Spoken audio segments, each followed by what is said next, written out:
الحمد لله نحمده ونستعينه ونستغفره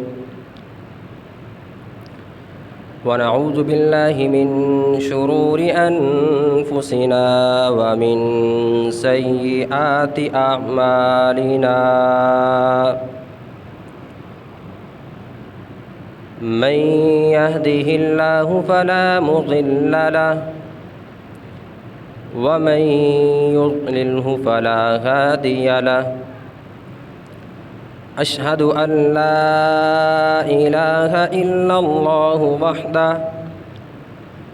وحده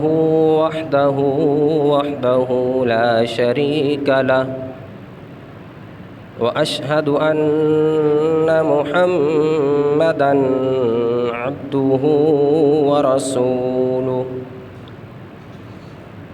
اللهم صل على محمد وعلى آل محمد كما صليت على إبراهيم وعلى آل إبراهيم إنك حميد مجيد اللهم بارك على محمد وعلى آل محمد كما باركت على إبراهيم وعلى آل إبراهيم إنك حميد مجيد اللهم رب اشرح لي صدري ويسر لي أمري واحلل عقدة من لساني يفقه قولي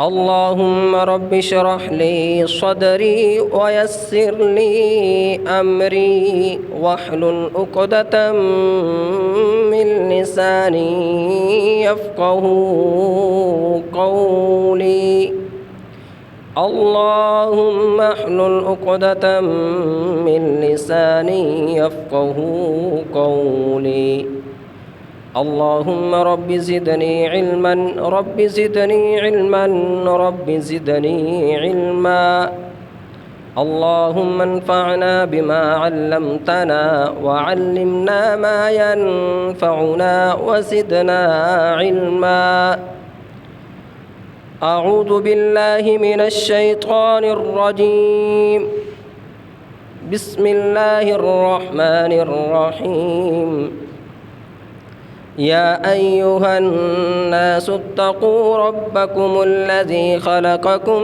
من نفس واحدة وخلق منها زوجها وبث منهما رجالا كثيرا ونساء واتقوا الله الذي تساءلون به والأرحام إن الله كان عليكم رقيبا يا أيها الذين آمنوا اتقوا الله حق تقاته ولا تموتن إلا وأنتم مسلمون يا أيها الذين آمنوا اتقوا الله وقولوا قولا سديدا يصلح لكم أعمالكم ويغفر لكم ذنوبكم ومن يطع الله ورسوله فقد فاز فوزا عظيما قال الله تعالى في القرآن المجيد والفرقان الحميد في مقام آخر وَلَقَدْ أَوْحَيْنَا إِلَيْكَ أَنِ اتَّبِعْ مِلَّةَ إِبْرَاهِيمَ حَنِيفًا صدق الله العظيم وصدق رسوله النبي الكريم الأمين۔ ہر قسم کی حمد و ثنا، تعریفات، کبریائی، بڑائی، ثنائی، تمجیدات، تحلیلات، تکبیرات، الوہیت، وحدانیت اس باری تعالیٰ کے لیے کہ جس نے زمین و آسمان کو بنایا۔ تعریفات اس الہ واحد کے لیے کہ جس نے رات اور دن کو بنایا۔ تعریفات اس خالق واحد کے لیے کہ جس نے جن و انسان کو بنایا۔ تعریفات اس الہ واحد کے لیے کہ جس نے زمین و آسمان کو بنایا۔ تعریفات اس خالق واحد کے لیے کہ جس نے چرند بنائے، پرند بنائے، حشرات الارض کو وجود بخشا۔ تعریفات اس الہ واحد کے لیے کہ جس کے کلمہ کن سے ندی نالے بہہ پڑے، سمندروں کو طغیانی مل گئی، دریاؤں کو روانی مل گئی۔ تعریفات اس خالق واحد کے لیے کہ جس کے کلمہ کن کہنے سے ستارے سیارے وجود میں آ گئے۔ تعریفات اس خالق واحد کے لیے کہ جو داتا ہے، حاجت روا ہے، مشکل کشا ہے، دستگیر ہے، بگڑی بنانے والا ہے، کار ساز ہے، غوث اعظم ہے۔ تعریفات اس الہ واحد کے لیے کہ جس کی توفیق خاص کے ساتھ ہم پہلی صف میں جمعہ کی ادائیگی کے لیے آ پہنچے۔ درود و سلام خیر الانام، خیر البشر، شافع محشر، صاحب لوائے حمد، خاتم المرسل، امام الرسل، جناب محمد الرسول اللہ صلی اللہ علیہ وسلم کی ذات اقدس کے لیے کہ جن کی لائی ہوئی تعلیمات کی بدولت انسان کو شرف انسانیت ملا، کہ جن کی لائی ہوئی تعلیمات کی بدولت سسکتی اور مرتی ہوئی انسانیت کو دوبارہ پھر سکھ کا سانس نصیب ہوا۔ دعا ہے کہ خالق واحد حضرات صحابہ کرام، تابعین، تبع تابعین، اتباع تابعین، محدثین، مفسرین، شارحین عظام، اولیاء کرام اور جتنے بھی مسلمان اس دنیا سے کوچ کر گئے تمام کی قبروں کو جنت کا باغیچہ بنائے۔ حضرات، ماہ ذوالقعدہ چل رہا ہے۔ ماہ ذوالقعدہ کے آخری ایام ہیں۔ اس کے بعد ماہ ذوالحجہ کا آغاز ہوگا۔ ماہ ذوالحجہ اللہ تعالیٰ کے حرمت والے مہینوں میں سے ایک مہینہ ہے، جس ماہ مقدس میں ایک ایسی عظیم عبادت کی جاتی ہے کہ جس کا وقت صرف اسی ایک مہینے میں ہے۔ اگر نماز رہ گئی دوسرے وقت میں قضائی دی جا سکتی ہے، اگر روزہ رہ گیا بعد کے ایام میں قضا ادا کی جا سکتی ہے، زکوٰۃ میں دیر سویر ہو جائے تو بعد میں ادا کی جا سکتی ہے، لیکن حج کا عمل وہ عمل ہے، وہ دین اسلام کا اہم ستون ہے، جو رہ جائے تو باقی 11 مہینے کیا اس کے 5 ایام کے علاوہ باقی کسی دن بھی حج ادا نہیں کیا جا سکتا۔ اور اسی ماہ ذوالحجہ میں ہم قربانی جیسی عظیم عبادت کرتے ہیں۔ اگر قربانی بھی رہ جائے تو باقی کسی دن قربانی نہیں کی جا سکتی۔ حج اور قربانی یہ دونوں عبادتیں اللہ تعالیٰ کے عظیم القدر، عظیم المرتبت پیغمبر جناب سیدنا ابراہیم علیہ الصلاۃ والسلام کے ساتھ ریلیٹڈ ہیں۔ حضرت ابراہیم علیہ الصلاۃ والسلام حضور مکرم خاتم النبیین جناب محمد الرسول اللہ صلی اللہ علیہ وسلم کے جد امجد ہیں، بلکہ جد الانبیاء ہیں۔ حضرت ابراہیم علیہ الصلاۃ والسلام کے بعد جتنے بھی نبی آئے جناب ابراہیم علیہ الصلاۃ والسلام کی اولاد میں سے ہی تھے۔ حضرت ابراہیم علیہ الصلاۃ والسلام وہ عظیم القدر پیغمبر ہیں۔ مجھے اور آپ کو حکم یہ ہے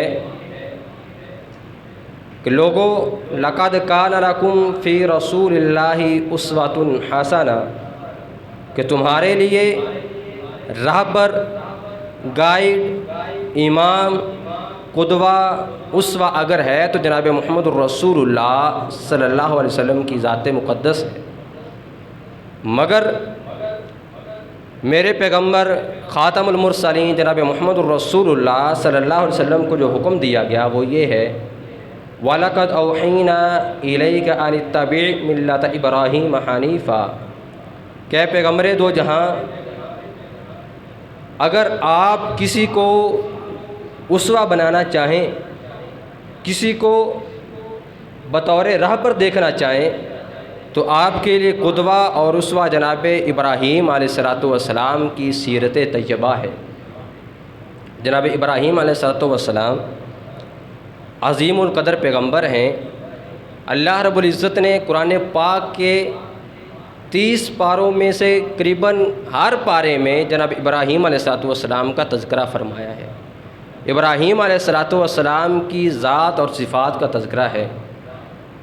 کہیں پر اللہ رب العزت فرماتے ہیں شاکر لانعمی، میرے ابراہیم علیہ الصلاۃ والسلام جو تھے وہ میری نعمتوں پر شکر کرنے والے تھے۔ کہیں پر فرمایا اجتباہ، ہم نے ابراہیم علیہ الصلاۃ والسلام کو اپنے لیے چن لیا تھا۔ وہداہ، ہم نے ابراہیم علیہ الصلاۃ والسلام کو ہدایت سے نواز رکھا تھا۔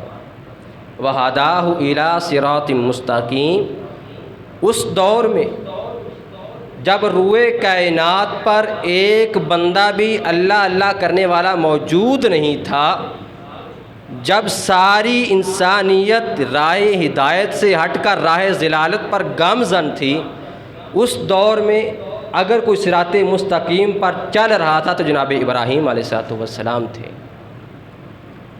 حضرت ابراہیم علیہ الصلاۃ والسلام وہ عظیم القدر پیغمبر ہیں جنہیں امام الموحدین کہا جاتا ہے۔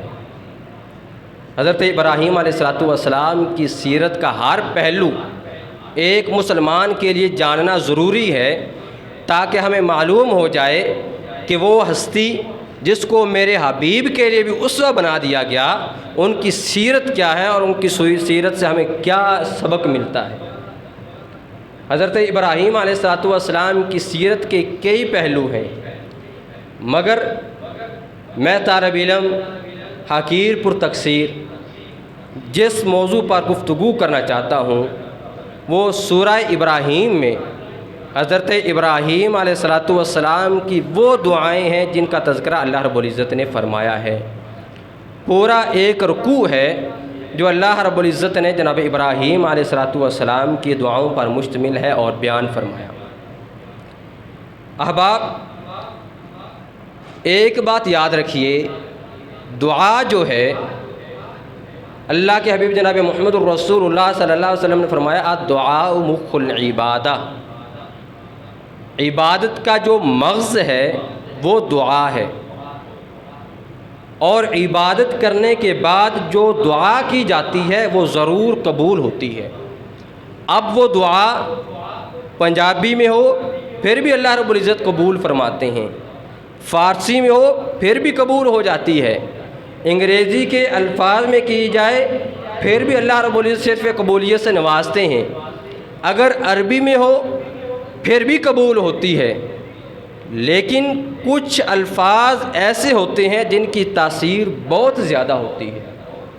میں مثال دینا چاہوں گا، عام سی مثال ہے، ہم بات کر رہے ہوتے ہیں کہ محفل مجلس لگی ہوتی ہے، باتوں باتوں میں ہم کہتے ہیں یار یہ بات جو ہے نا میرے فلاں بزرگ نے کہی تھی، ساڈے وڈے اس طرح کے۔ اب جب وہ بڑوں کا تذکرہ آ جاتا ہے، بزرگوں کی بات آ جاتی ہے، سارے احباب حاضرین مجلس اس پر کان دھرتے ہیں، توجہ دیتے ہیں، یار یہ بات ہے کیا؟ کیوں؟ وہ الفاظ بڑے تاثیر والے ہوتے ہیں۔ اس الفاظ کی تاثیر کو اگر دیکھنا ہو تو ایک اور پہلو سے دیکھیے، دو دوست ہیں، آپس میں بڑی یاری اور دوستی ہے، بیٹھے ہوئے ہیں، گپ شپ ہو رہی ہے، اچانک تھوڑی سی ناچاکی ہوئی، ایک ساتھی نے دوسرے کو گالی دی، وہی دوستی وہیں پر ختم، وہ دوستی اور یاری ختم، ایک دوسرے کے جانی دشمن بن گئے۔ کیوں؟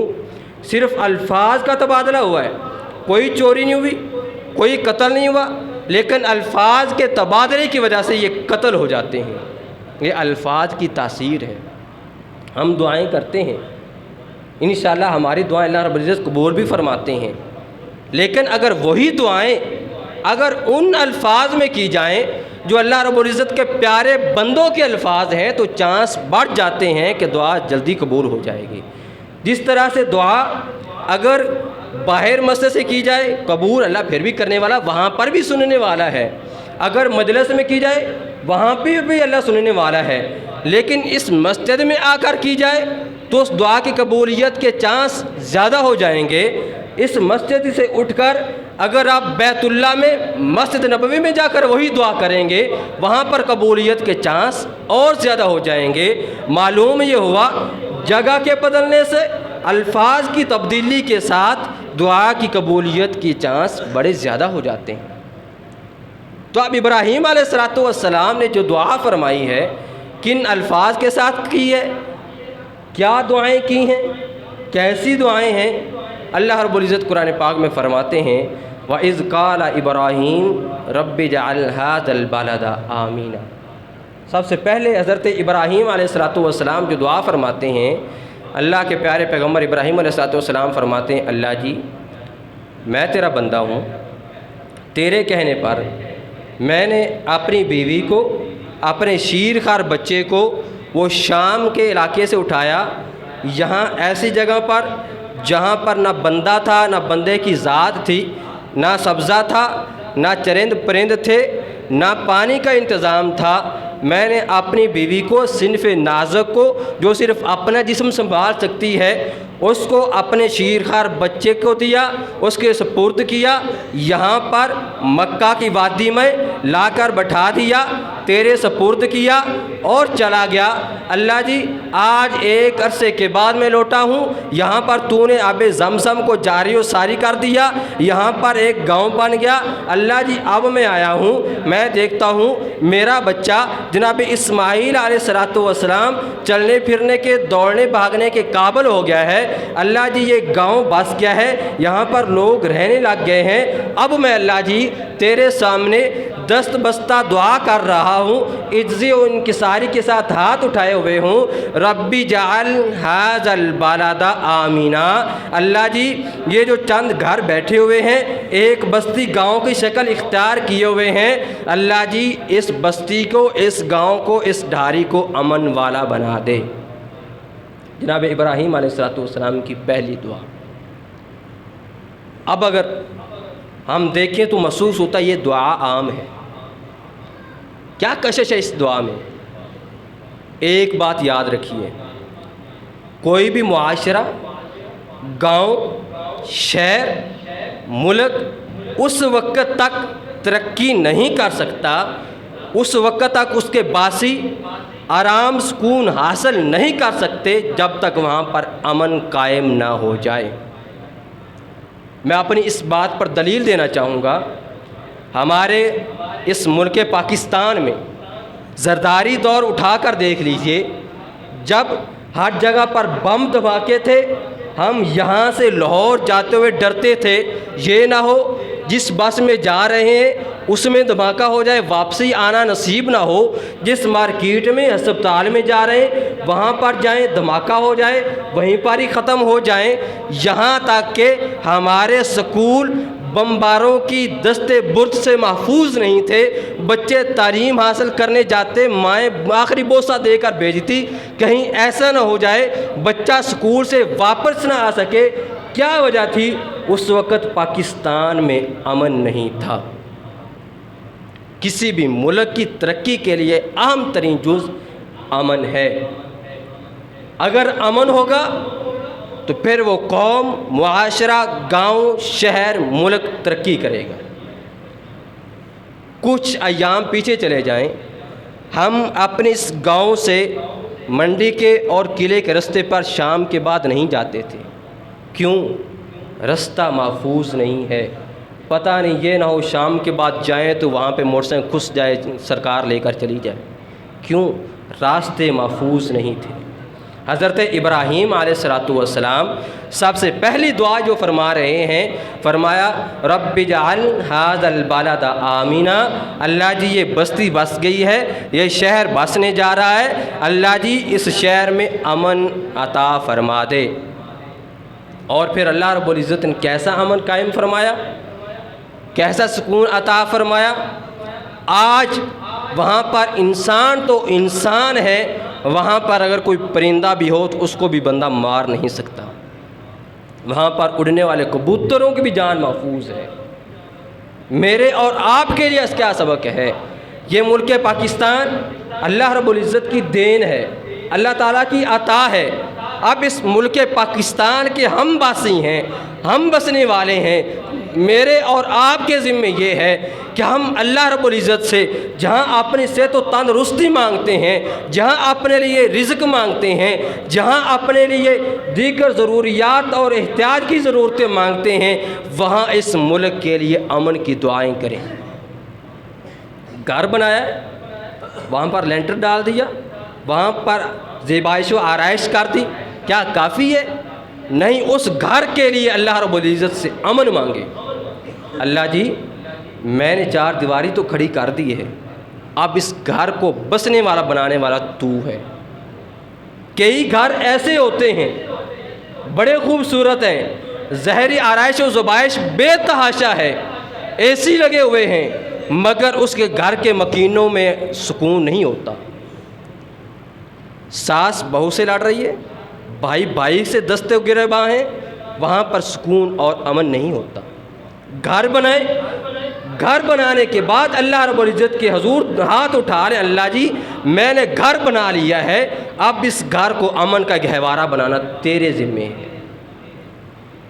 اگر چار دیواری آپ نے قائم کر دی، وہاں پر امن نہیں ہے تو وہ گھر نہیں ہے بلکہ دوزخ ہے۔ اگر اس گھر میں کھانے کے لیے کچھ نہیں ہے، سوکھے ٹکڑے ہیں، اگر اس گھر میں امن ہے تو وہ گھر جنت کا نظارہ پیش کرتا ہے۔ کتنے گھر ایسے ہیں، غریب ہیں، مزدور ہیں، 2 وقت کی روٹی کھانی مشکل ہے، مگر آپ وہاں پر جائیں، وہاں بسنے والوں کے چہرے مسکراہٹ کا نظارہ پیش کرتے ہیں۔ لیکن کتنے ہی گھر ایسے ہیں، بڑا کچھ ہے، لینڈ لاٹ ہے، گاڑی بنگلہ ہے، حالات جا کر دیکھ لیں، ان کے دکھ سن لیں، آپ کو پتہ چلے گا کہ کتنی مشکل میں گزارا کر رہے ہیں۔ رب اجعل ھذا البلد آمنا۔ اب دیکھیں ابراہیم علیہ السلام نے سب سے پہلی دعا کتنی جامع اور پائیدار کی ہے۔ ہمیں بھی چاہیے کہ ہم بھی امن و آشتی کی دعائیں کرتے رہیں۔ وَجُنُوبْنِي وَبَنِيَّ أَن نَّعْبُدَ الْأَصْنَامَ۔ دوسری دعا جو جناب ابراہیم علیہ السلام اللہ تعالیٰ کے حضور فرما رہے ہیں، فرمایا اللہ جی امن دے دینا، اس امن کی صورتحال میں ایسا نہ ہو کہ میری اولاد جو میں نے یہاں پر لا کر بسائی ہے کہیں تیرا در چھوڑ کر کسی اور در کے منگتے بن جائیں۔ وَجُنُوبْنِي وَبَنِيَّ أَن نَّعْبُدَ الْأَصْنَامَ۔ اللہ جی میرے اولاد کو بتوں کی پوجا سے محفوظ رکھنا، شرک سے محفوظ رکھنا۔ عقیدے کے لیے دعا۔ میں اگر توحید پرست ہوں، آپ توحید پرست ہیں، اسی پر اکتفا کر لینا کافی نہیں ہے۔ جناب اسماعیل علیہ السلام وہ بچے ہیں جنہوں نے باپ کے ایک کہنے پہ اپنی گردن پیش کر دی، ابا جی میرے گلے پہ چھری چلا دیں، اس سے بڑا عقیدہ اور کیا ہو سکتا ہے؟ اس کے باوجود ایک باپ کو چاہیے، بچہ نماز پڑھنے کے لیے آ رہا ہے، بچہ توحید پرست ہے، باوجود اس سب کے آپ اپنی اولاد کے لیے دعا کرتے رہیں، اللہ جی اس کو اسلام پر کاربند رکھنا۔ وَجُنُوبْنِي وَبَنِيَّ أَن نَّعْبُدَ الْأَصْنَامَ، اللہ جی میری اولاد کو مشرک نہ بننے دینا۔ شرک اتنا بڑا گناہ ہے، اِنَّ الشِّرْكَ لَظُلْمٌ عَظِيمٌ، شرک سب سے بڑا ظلم ہے، اور اللہ تعالیٰ قرآن پاک میں فرماتے ہیں ان اللہ لا یغفر ان یشرک بہ ویغفر ما دون ذلک لمن یشاء، اگر تم شمال سے جنوب، زمین آسمان، مشرق مغرب، سارا کچھ اس کا سارا وایا گناہوں سے بھر کر لے آؤ، میری رحمت کے ذریعے سارے گناہوں کو معاف کر کے میں جنت کا داخلہ دے سکتا ہوں، لیکن ایک بندہ بڑے سجدے کرے، اپنے ماتھے پہ بڑے بڑے محراب بنا لے، اگر میرے ساتھ ایک پل بھی شرک کیا ہوگا تو اس کے جو محراب میں اس کو سیاہ دبے بنا کر جہنم کا باسی بنا دوں گا۔ وَلَقَدْ أَوْحَيْنَا إِلَيْكَ أَنِ اتَّبِعْ مِلَّةَ إِبْرَاهِيمَ حَنِيفًا، حضرت ابراہیم علیہ السلام کا اسوہ یہ ہے کہ ہم اللہ رب العزت کے حضور دست بدعا رہے ہیں، اللہ جی ہم کو شرک سے محفوظ رکھنا، ہماری اولادوں کو شرک سے محفوظ فرمانا۔ رب انہن اضللن کثیرا من الناس، اللہ جی ان بتوں نے، ان شرک کے اڈوں نے وسوسے ڈال کر، وہم ڈال کر بہت ساری مخلوق کو تیرے در کے علاوہ غیر کے در کا پجاری بنا دیا۔ فمن تبعنی فانہ منی، اللہ جی جو میرا کہنا مانے، میرے کہے پہ چلے، میری پیروی کرے، اللہ جی وہ میری ملت میں سے ہے، وہ تو ابراہیمی ہے۔ اب اس میں حضرت ابراہیم علیہ السلام کی دعا سے ہمیں سبق مل رہا ہے، وقت کے پیغمبر کی اتباع لازمی ہے۔ اپنی طرف سے ہم ایک بات کو نیکی بنا کر شامل نہیں کر سکتے، جو وقت کے پیغمبر نے کہہ دیا سچ ہے، اس پر چلنا لازمی ہے۔ اگر اس کے علاوہ ہم کوئی دوسرا تیسرا راستہ تلاش کرتے ہیں، چاہے ہماری نیت کتنی اچھی ہو، وہ پیغمبر کا راستہ نہیں ہو سکتا۔ اللہ تعالیٰ قرآن پاک میں فرماتے ہیں اذ قالوا لقومهم انا براء منکم ومما تعبدون من دون اللہ، حضرت ابراہیم علیہ السلام نے اور ان کے جو ساتھی تھے اپنی قوم کو اکٹھا کر کے اعلان کہہ دیا تھا، سنو کفرنا بکم وبدا بیننا وبینکم العداوۃ والبغضاء، تم ان بتوں کے پجاری ہو، اس شرک کے گڑھوں پر جانے والے ہو، شرک کے اڈوں کو آباد کرنے والے ہو، تمہاری دوستی بتوں کے ساتھ ہے، شرک کے اڈوں کے ساتھ ہے، ہم ایک الہ کے پجاری ہیں، ایک رب سے ماننے والے ہیں، اس سے مانگنے والے ہیں، ہمارے تمہارے درمیان کوئی دوستی نہیں ہے۔ الحب للہ والبغض للہ، دوستی کا معیار ہے تو اللہ تعالیٰ کی محبت ہے، دشمنی کا معیار ہے اللہ تعالیٰ کی محبت ہے۔ کفرنا بکم وبدا بیننا وبینکم العداوۃ والبغضاء، ہمارے اور تمہارے درمیان اب دشمنی کی دیواریں حائل ہیں۔ وحدہ الا قول ابراہیم علی ابیہ لاستغفرن لک، یہاں تک کہ تم ایک اللہ کو ماننے والے بن جاؤ۔ جب تم ایک اللہ کو ماننے والے بن جاؤ گے تو پھر تو تمہارے درمیان محبت ہو سکتی ہے، ہمارے دوست بن سکتے ہو، ہماری ملت میں آ سکتے ہو۔ اگر تم شرک کے اڈوں پر بن جاؤ گے تو تمہارے درمیان کوئی دوستی نہیں ہے۔ فمن تبعنی فانہ منی، جو میرے حکم پر چلے گا، میری پیروی کرے گا، میرا کہنا مانے گا، وہ میری ملت میں سے ہے، جو اس کے علاوہ کسی اور راستے کو اختیار کرے گا مجھ میں سے نہیں ہے۔ ومن عصانی فانک غفور الرحیم، اللہ جی جو میری نافرمانی کرے گا اس کو بھی تو بخشنے والا ہے، لیکن میری ملت میں سے وہ ہے جو میرے کہے کو مانے۔ ومن عصانی فانک غفور الرحیم۔ اب حضرت ابراہیم علیہ السلام نے یہ نہیں کہا کہ اللہ جی جو میرا کہا نہیں مانتا اس کو تو عذاب سے دوچار کر دے، اس کو عذاب دے، نہیں، بلکہ فرمایا فانک غفور الرحیم، اللہ جی جو میری بات کو نہیں مانے تو غفور ہے، رحیم ہے، اس پر تو اپنی رحمت فرما کے اس کو بھی میری ملت کا عمل کرنے والا بنا دے۔ مجھے اور آپ کو اس سے کیا سبق ملتا ہے؟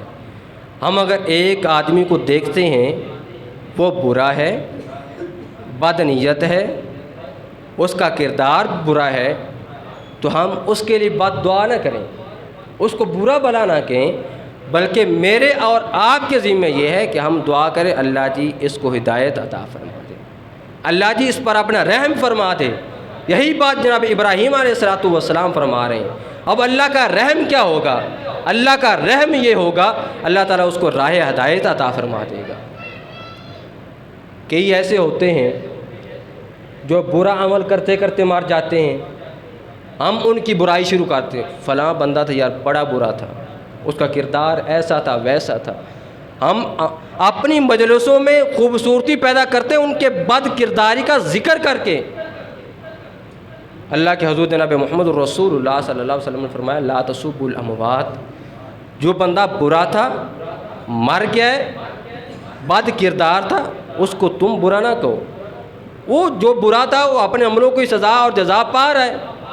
فَإِنَّمْ قَدْ أَفْضَوْا إِلَىٰ مَا قَدَّمُوا، جو اس نے برائی کی اس کا نتیجہ وہ بھگت رہا ہے، لیکن تمہارے لیے اس کو برا کہنا جائز نہیں ہے، صحیح نہیں ہے۔ ہم کیا کہیں گے؟ مرحوم، فلاں بندہ مرحوم ہے۔ مرحوم کا معنی کیا ہے؟ اللہ کی رحمت کیا گیا۔ ہو سکتا ہے اس کا کوئی عمل ایسا کوئی عمل ہو جس کی وجہ سے اللہ رب العزت اس کو معاف فرما دے۔ وہ ذوالکفل کا مشہور واقعہ ہے، زانی تھا، شرابی تھا، بڑا بد کردار تھا، مر گیا، فوت ہو گیا۔ سارے گاؤں والے شہر والے کہہ رہے ہیں یہ تو بڑا برا تھا، اب اس کے جنازے میں کوئی نہیں جائے گا، اس کے تو اعمال ایسے تھے ویسے تھے۔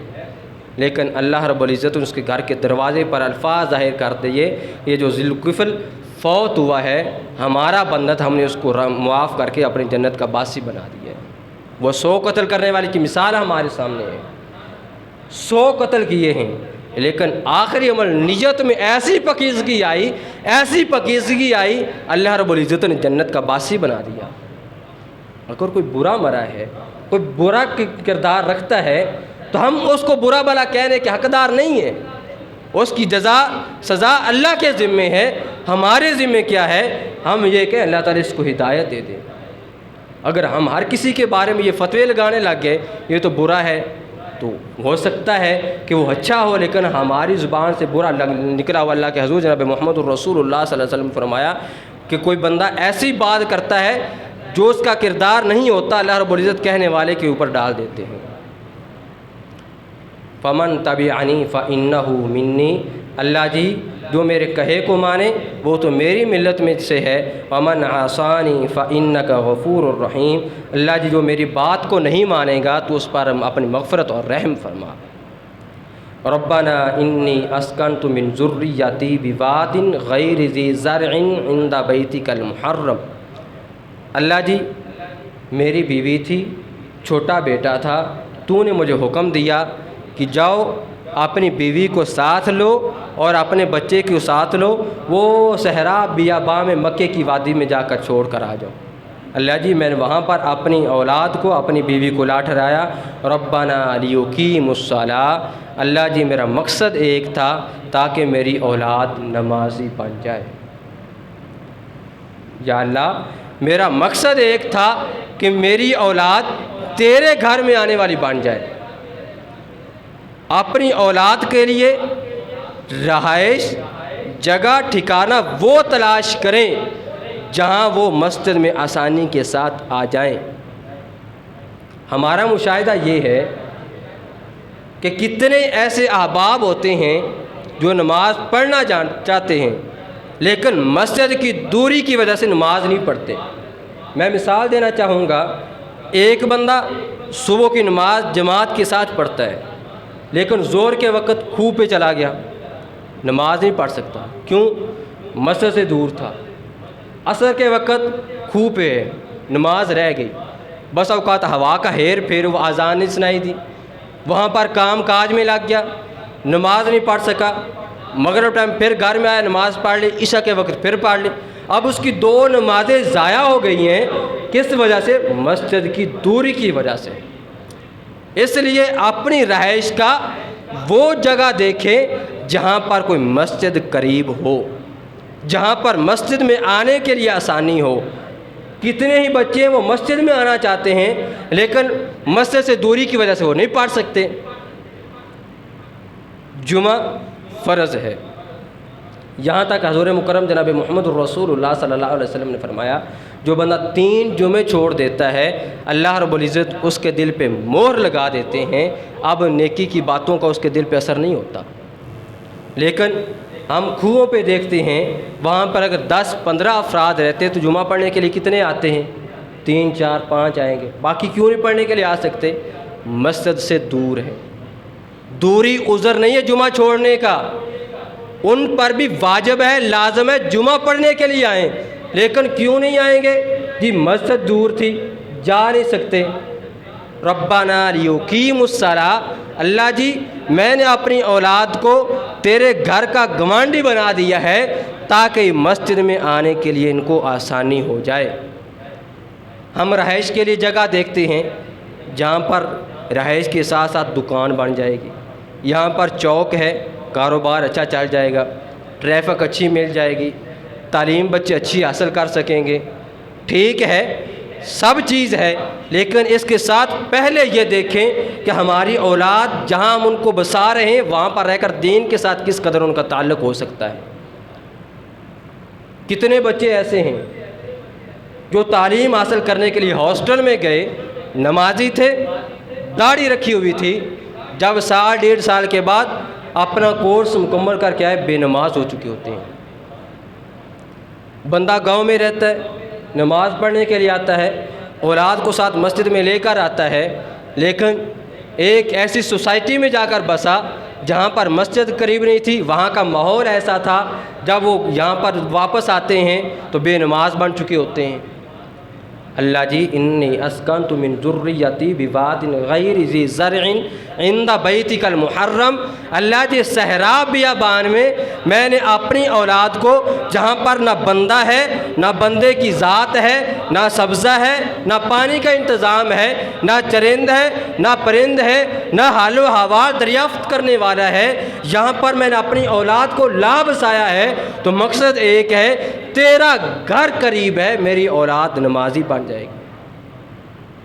فَاجْعَلْ أَفْئِدَةً مِّنَ النَّاسِ تَهْوِي إِلَيْهِمْ، اللہ جی گھر بن گیا، بیت اللہ تعمیر ہو گیا، اب تیرے سامنے دست بدعا ہوں، اللہ جی لوگوں کے دلوں میں اس گھر کی محبت ڈال دی، لوگ اس گھر کی طرف کھینچے چلے آئے۔ ہم مسجد بناتے ہیں، آپ احباب تعاون کرتے ہیں، اللہ رب العزت آپ کے تعاون کو قبول فرمائے، لیکن کیا یہ تعاون کر دینا کافی ہے؟ نہیں، آپ نے مسجد بنائی، اب مسجد بنا کر آپ دعا بھی کریں اللہ جی اس مسجد کو آباد اور شاد بنا۔ کتنی مسجدیں ایسی ہیں، کہیں دور نہ جائیں، میں پھر اپنے گاؤں کا حوالہ دینے پہ مجبور ہوں، ہمارے گاؤں میں مسجدیں موجود ہیں، بنی ہوئی ہیں، خوبصورت ہیں، اچھی ہیں، بے آباد ہیں۔ کیا فائدہ مسجد بنانے کا؟ جناب عائشہ رضی اللہ تعالی عنہ فرماتی ہیں اللہ کے حضور جناب محمد الرسول اللہ صلی اللہ علیہ وسلم نے فرمایا امر رسول اللہ صلی اللہ علیہ وسلم ببناء المساجد فی الدور، کہ لوگوں ہر محلے میں سب سے پہلے جہاں پر آبادی ہو، ڈہری بننے لگے، گھر بننے لگے، پہلے مسجد بناؤ۔ اور حضور مکرم جناب محمد الرسول اللہ صلی اللہ علیہ وسلم جب مکہ سے ہجرت کر کے مدینہ طیبہ پہنچے، سب سے پہلا کام کیا کیا تھا؟ مسجد کی تعمیر کی تھی۔ مسجد تعمیر کر کے اس کو آباد بھی کرنا ہے۔ آپ اس سمت نکل جائیں، اس سمت نکل جائیں، کتنی مسجدیں بنی ہوئی، کنووں پہ بنی ہوئی ہیں، وہاں پر کوئی نماز نہیں پڑھتا، قرآن پاک رکھے ہوئے ہیں، زیادہ سے زیادہ یہ ہوتا ہے ہفتے ڈیڑھ کے بعد، مہینے کے بعد اس کی گرد کو جھاڑ دیا جاتا ہے، پڑھنے والا موجود نہیں ہے۔ مسجدیں بنا دی گئی ہیں، اب اس کو آباد کس نے کرنا ہے؟ فَاجْعَلْ أَفْئِدَةً مِّنَ النَّاسِ تَهْوِي إِلَيْهِمْ، آپ نے تعاون کیا، 150 روپیے دیے، اب اس تعاون کے ساتھ آپ دعا بھی کریں، اللہ جی اس مسجد کے ساتھ میں نے تعاون کیا ہے، اس مسجد کی بنیاد رکھی جا رہی ہے، اللہ جی لوگوں کے دلوں کو اس کی طرف مائل کر دے، لوگ یہاں پر نمازیں ادا کرنے والے بن جائیں۔ کہیں ایسا نہ ہو کہ سال کے بعد جب ماہ رمضان آئے آ کر صفائی کر دیں، جالے اتار دیں، بس ہم نے جی مسجد بنائی ہوئی ہے وہاں پر۔ آپ کی کنووں پر مسجد ہے، آپ کی ڈاریوں میں مسجد ہے، آپ اکیلا گھر ہیں پھر بھی وہاں پر جا کر نماز ادا کیا کریں۔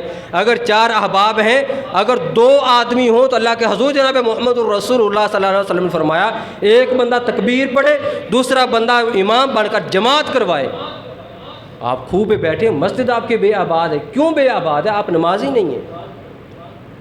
یہ مسجد ہے، یہاں پر 300 افراد کی نماز پڑھنے کی جگہ موجود ہے، تو یہاں پر صرف 20 افراد کیوں ہیں؟ باقی 280 کیوں نہیں آتے مسجد میں؟ جو نمازی انہوں نے کبھی دعا ہی نہیں کی، فَجْعَلْ أَفْئِدَةً مِّنَ النَّاسِ تَهْوِي إِلَيْهِمْ، اللہ جی اس مسجد کو آباد اور شاد فرما، لوگوں کے دلوں کو اس مسجد کی طرف مائل فرما دے۔ حضرت ابراہیم علیہ السلام جد الانبیاء ہیں، بڑی عظمت والے ہیں، اللہ کے کہے پہ قربانیاں دینے والے ہیں، مستری بنے ہیں، بیٹے کو مزدور بنایا ہے، کعبۃ اللہ کی تعمیر کی ہے، اب تعمیر کر کے دعا کر رہے ہیں اللہ جی اس مسجد کو آباد اور شاد فرما۔ وَارْزُقْهُم مِّنَ الثَّمَرَاتِ، اللہ جی میں نے اولاد کو یہاں پر لابسایا ہے، ان کو تو نمازی بنا دے، اس مسجد کو اس گھر کو آباد اور شاد فرما دے، لیکن اللہ جی اس شہر میں رہنے والوں کو رزق بھی عطا فرما۔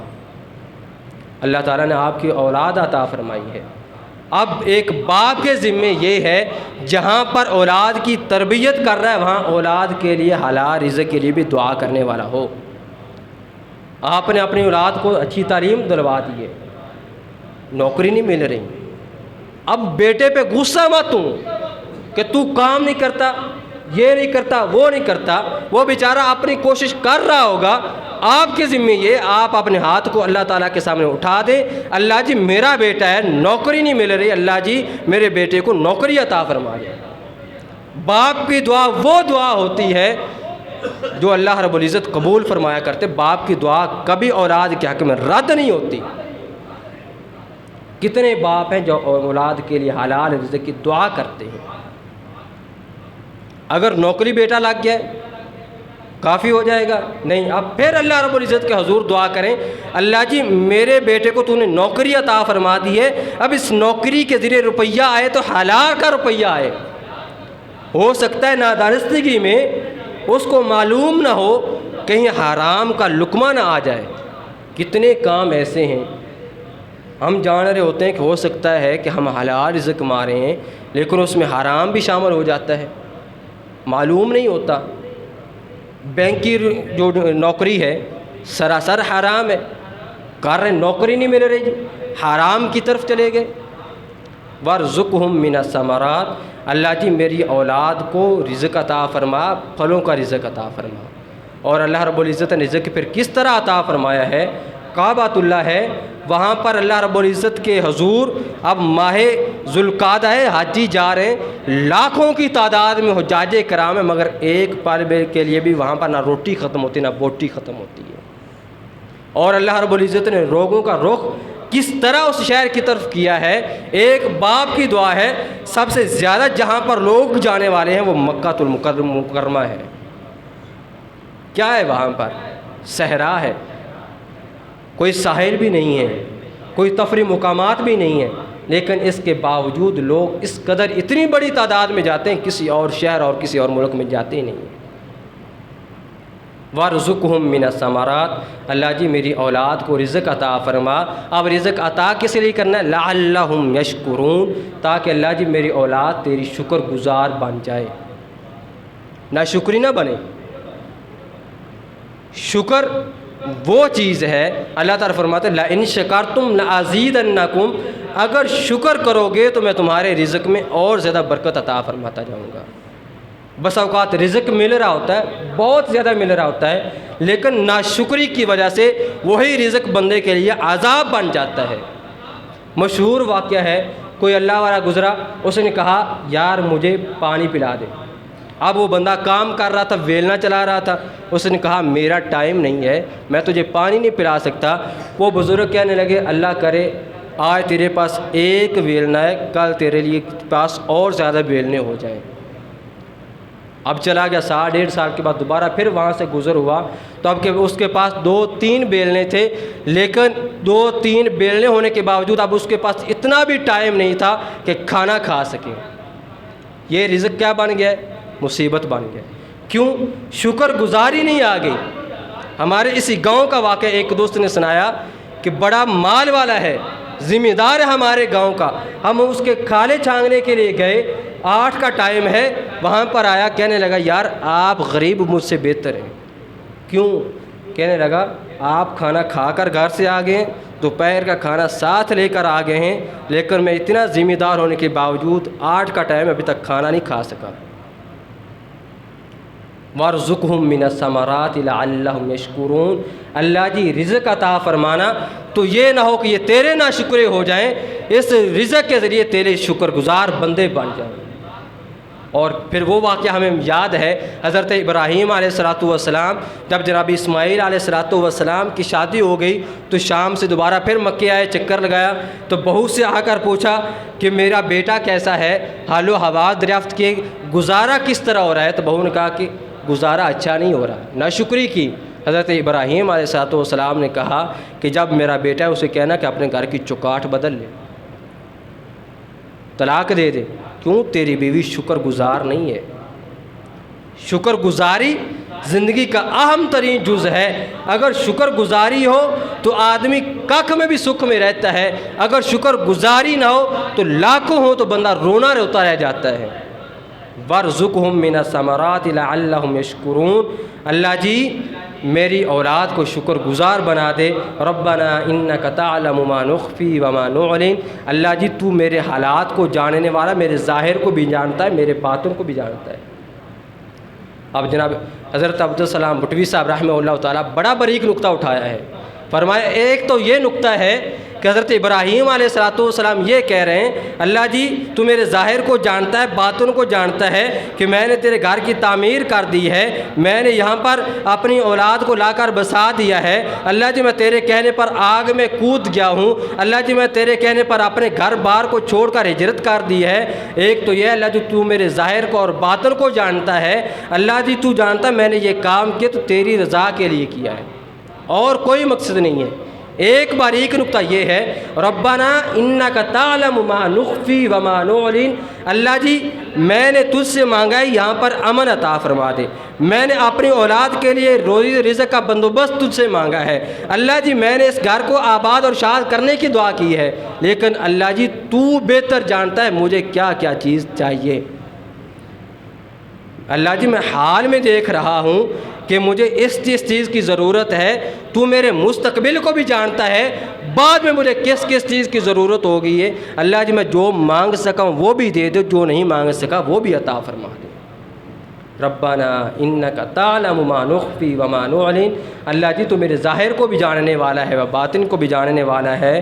وما یخفی علی اللہ من شیء فی الارض ولا فی السماء، اللہ جی زمین و آسمان میں کوئی ایک ذرہ بھی ایسا نہیں جو تیری آنکھ سے پوشیدہ ہو، تو میرے حال کو جاننے والا ہے۔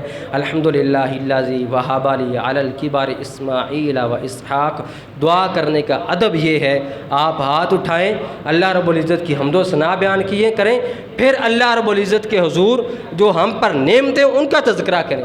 حضرت ابراہیم علیہ السلام فرمائے الحمدللہ الذی وہب لی علی الکبر اسماعیل و اسحاق، اللہ جی 100 سال میری عمر ہو گئی، اولاد کی امید نہیں تھی، تیرے سامنے میں نے دعا کی ربی ہب لی من الصالحین، اللہ جی بیٹا عطا فرما دے۔ اس عمر میں جب میری بیوی کہنے لگی اب اولاد نہیں ہوگی، میں اس وقت بھی تجھ سے دعا مانگتا تھا، تو بڑھاپے میں مجھے اسماعیل اور اسحاق جیسے عظیم المرتبت بیٹے عطا فرما دیے ہیں، اللہ جی یہ تیری نعمت ہے۔ ہم بھی دعا کریں تو اللہ تعالیٰ کی نعمتوں کا ذکر کر کے دعا کریں، اللہ جی تو اس دور میں جب میں کچھ مانگ نہیں سکتا تھا تو نے میری پرورش کی ہے، اللہ جی تو نے مجھے صحت و تندرستی عطا فرمائی ہے، تو نے مجھے اولاد عطا فرمائی ہے، تو نے میرے لیے بہترین رزق عطا فرمایا ہے، اللہ جی آج میں بیمار ہو گیا ہوں، تو مجھے شفا عطا فرما دے۔ اللہ کی نعمتوں کا ذکر کر کے پھر اللہ تعالیٰ سے مانگیں، اللہ جی جہاں تو نے مجھ پر اتنے زیادہ پہلے انعام کیے ہوئے ہیں، ایک انعام اور فرما دے، مجھے یہ بھی چیز عطا فرما۔ رب جعلنی مقیم الصلاۃ، اللہ جی مجھے نمازی بنا دے، ومن ذریتی، میری اولاد کو بھی نمازی بنا دے۔ اپنی اولاد کے لیے لازمی دعا کرتے رہیں، سب سے پہلے اپنے لیے رب جعلنی مقیم الصلاۃ، کیونکہ اگر باپ نماز پڑھتا ہے تو اولاد خود بخود دیکھ کر مسجد میں آئے گی۔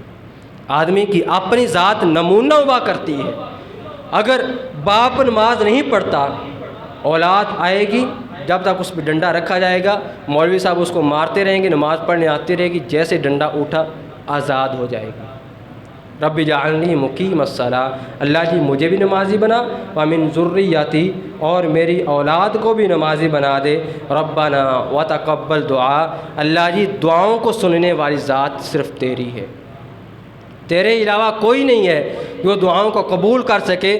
ربنا وتقبل دعا، اللہ جی میری دعا کو قبول فرما لے۔ ربنا اغفر لی ولوالدی، اللہ جی میرے ماں باپ کو بخش دے، اللہ جی میرے ماں باپ کو بخش دے۔ خوش قسمت ہیں وہ والدین جن کی اولاد مسجد میں آ کر اپنے والدین کے لیے بخشش کی دعا کرتی ہے۔ اگر آپ یہ چاہتے ہیں کہ ہم اس دنیا سے چلے جائیں، ہمارے دنیا سے چلے جانے کے باوجود ہمیں ثواب ملتا رہے، تو اپنی اولاد کو لازمی نمازی بنا کر جائیں۔ آپ کا بچہ 5 وقت مسجد میں آ کر نماز ادا کرے گا، وہ چاہے نہ چاہے نماز میں یہ دعا پڑھے گا، رب جعلنی مقیم الصلاۃ ومن ذریتی ربنا وتقبل دعا ربنا اغفر لی ولوالدی، خود بخود اس کی زبان سے یہ جاری ہو جائے گا، اللہ جی میرے ماں باپ کو بخش دیں۔ اللہ کے حضور جناب محمد الرسول اللہ صلی اللہ علیہ وسلم نے فرمایا کہ بندہ جب اس دنیا سے چلا جاتا ہے، انقطع عنہ عمل، اس کے سارے اعمال ختم ہو جاتے ہیں، مگر 3 چیزیں ایسی ہوتی ہیں اس کے مرنے کے بعد اس کے لیے ثواب کا ذریعہ بنتی ہیں۔ صدقۃ جاریہ، صدقہ جاریہ ہے، اور علم ينتفع به، کوئی ایسا ہونا جو سکھا کر گیا اور اس کے ذریعے وہ بندہ جس کو سکھایا حلال رزق کماتا ہے، اور ولد صالح يدعو له، یا پھر ایسی نیک اولاد جو اپنے والدین کے لیے بخشش کی دعائیں کرتی رہے۔ اب وہ بخشش کی دعا اس کی نیت ہو یا نہ ہو، جیسے ہی کوئی بھی نیک عمل کرے گی اولاد ماں باپ کو ثواب پہنچتا رہے گا۔ ربنا اغفر لی ولوالدی وللمؤمنین، اور اللہ جی دنیا جہان میں جتنے بھی مومن لوگ ہیں تمام کو بخش دے۔ یوم یقوم الحساب، اس دن جس دن حساب و کتاب قائم ہوگا، بندہ اس وقت تک اپنے پاؤں کو ہلا نہیں سکے گا جب تک بندہ حساب و کتاب نہ دے گا۔ یہ حضرت ابراہیم علیہ السلام کی دعائیں ہیں، ان کو عربی میں یاد کرنا چاہیں۔ 13واں پارہ ہے جہاں پر ختم ہو رہا ہے سورہ ابراہیم ہے، 6واں رکوع ہے، پورا ایک رکوع جناب ابراہیم علیہ السلام کی دعاؤں پر مشتمل ہے۔ ان دعاؤں کو یاد کریں، 6-7 آیات ہیں، اگر آپ ایک آیت مبارکہ ایک دن میں یاد کریں، ایک ہفتے میں آپ یاد کر سکتے ہیں۔ ان دعاؤں کو یاد کریں، اگر یاد نہیں کر سکتے عربی میں قرآن پاک کے الفاظ یاد نہیں کر سکتے، اپنی زبان پنجابی میں اللہ تعالیٰ سے مانگیں، اللہ جی میرے ملک کو امن والا بنا دے، اللہ جی میری اولاد کو رزق حلال عطا فرما، اللہ جی میری اولاد کو نمازی بنا، اللہ جی ہمارے گھروں کو امن کا گہوارہ بنا، میرے والدین کو بخش دے، اللہ جی سارے مومنوں کو بخش دے، میری اولاد کو نمازی بنا۔ یہ جناب ابراہیم علیہ السلام کی دعائیں ہیں۔ دعا ہے کہ اللہ رب العزت ہمیں عمل کرنے کی توفیق عطا فرمائے۔ ھذا ما کان عندی واللہ اعلم بالصواب۔